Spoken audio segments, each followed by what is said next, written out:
എല്ലാവർക്കും പുതിയൊരു വീഡിയോയിലേക്ക് സ്വാഗതം. ഇന്ന് നമ്മൾ തയ്യാറാക്കുന്നത് ചക്കപ്പഴം കൊണ്ടുള്ള ഒരു ന്യൂ വെറൈറ്റി ജ്യൂസാണ്. വളരെ ഹെൽത്തി ആയിട്ടുള്ളൊരു ജ്യൂസാണ്. ചക്കപ്പഴം ജാറിലേക്ക് ഇട്ട് കൊടുത്തു, അത് അടിച്ചെടുത്തിട്ടുണ്ട്, നന്നായി അടിച്ചു കൊടുത്തിട്ടുണ്ട്. ഇനി ഒരു ബൗളിലേക്ക് മാറ്റി കൊടുക്കണം. അപ്പോൾ ഈ ചക്കപ്പഴം പലരുടെയും വീടുകളിൽ വേസ്റ്റായി പോകുന്നൊരു സാധനമാണ്. ഇത് വളരെയധികം നമുക്ക് യൂട്ടിലൈസ് ചെയ്യാൻ പറ്റുന്ന ഒരു സാധനമാണ്. ഗസ്റ്റ് വരുമ്പോൾ ഇത് ക്വാണ്ടിറ്റി കുറച്ച് ഇട്ടാൽ മതി, കൂടുതൽ പേർക്കുള്ള ജ്യൂസ് ഉണ്ടാക്കാം.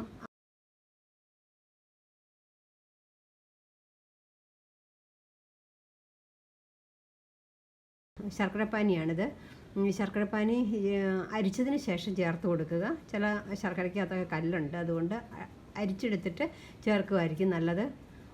2.5 ടീസ്പൂൺ ശർക്കരപ്പാനിയാണ് ചേർത്ത് കൊടുത്തത്.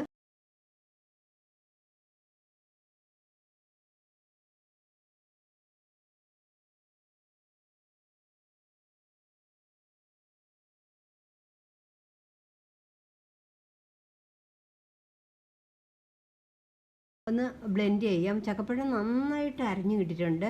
ഇത് വരിക്കച്ചക്ക എന്ന് പറഞ്ഞ ചക്ക കൊണ്ടുണ്ടാക്കുന്നതിലും കൂഴച്ചക്ക എന്ന് പറയുന്നത് കൊണ്ടുണ്ടാക്കുകയാണ്.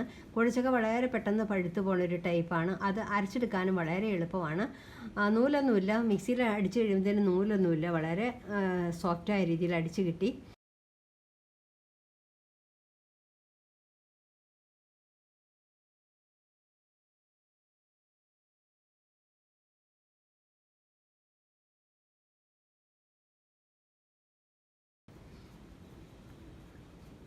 എത്ര പേരുണ്ടോ ആ ആളിൻ്റെ അനുസരിച്ച് ജ്യൂസ് ഉണ്ടാക്കുകയായിരിക്കും നല്ലത്. കുറച്ച് എക്സ്ട്രാ ഉണ്ടാക്കി ഫ്രിഡ്ജിൽ വെക്കേണ്ട കാര്യമൊന്നുമില്ല. ഇതുണ്ടാക്കാൻ വളരെ സിമ്പിളാണ്. അതുകൊണ്ടാണ് ഇത് ഗ്ലാസ്സിലേക്ക് ഇനി തണുത്ത പാലാണ് ഒഴിച്ചു കൊടുക്കുന്നത്.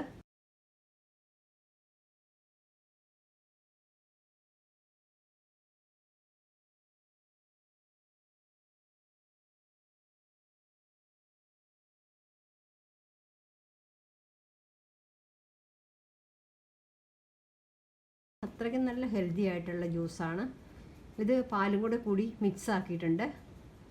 ഇനി ഇതിലേക്ക് ജീരകവും ഏലക്കായും കൂടി പൊടിച്ചു വെച്ചതാണ്. ഇതാണ് ഇതിൻ്റെ അകത്ത് നല്ല സ്വാദം കിട്ടാൻ വേണ്ടിയിട്ട് നല്ലൊരു സ്മെല്ലും കിട്ടും ഇത് ഇട്ട് കഴിയുമ്പോൾ. പിന്നെ ആവശ്യത്തിന് ഐസ് ക്യൂബ്സ് ചേർത്ത് കൊടുത്തിട്ടുണ്ട്.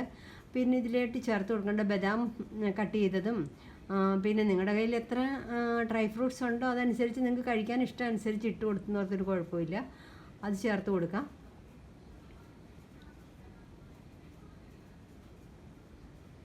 ബദാം കൂടാതെ കുറച്ച് മുന്തിരി ഞാൻ കഴുകിയ മുന്തിരിങ്ങയാണ്, കഴുകി ഡ്രൈ ആക്കാൻ വെച്ചിരുന്നു. മുന്തിരി ചേർത്ത് കൊടുത്തു. കുറച്ചുകൂടി ബദാം പരിപ്പ് ഇട്ട് കൊടുത്തു. പിന്നെ അല്പം അവലാണ് ഇതിൽ ഞാനിപ്പോൾ ചേർത്ത് കൊടുക്കുന്നത്. അവലിൻ്റെ ഫ്ലേക്സ് വറുത്ത് വെച്ച അവലാണ്. അത് ഇതിൽ കിടക്കുമ്പോഴത്തേനും വളരെ പെട്ടെന്ന് തന്നെ അതങ്ങ് കുതിർന്ന് പാലിനോട് മിക്സ് ആയിക്കോളും. അപ്പോൾ നമ്മുടെ ചക്കപ്പഴത്തിൻ്റെ ജ്യൂസ് റെഡിയായി. നിങ്ങളും തയ്യാറാക്കി നോക്കുക. നല്ല രുചിയുള്ളൊരു ജ്യൂസാണ്.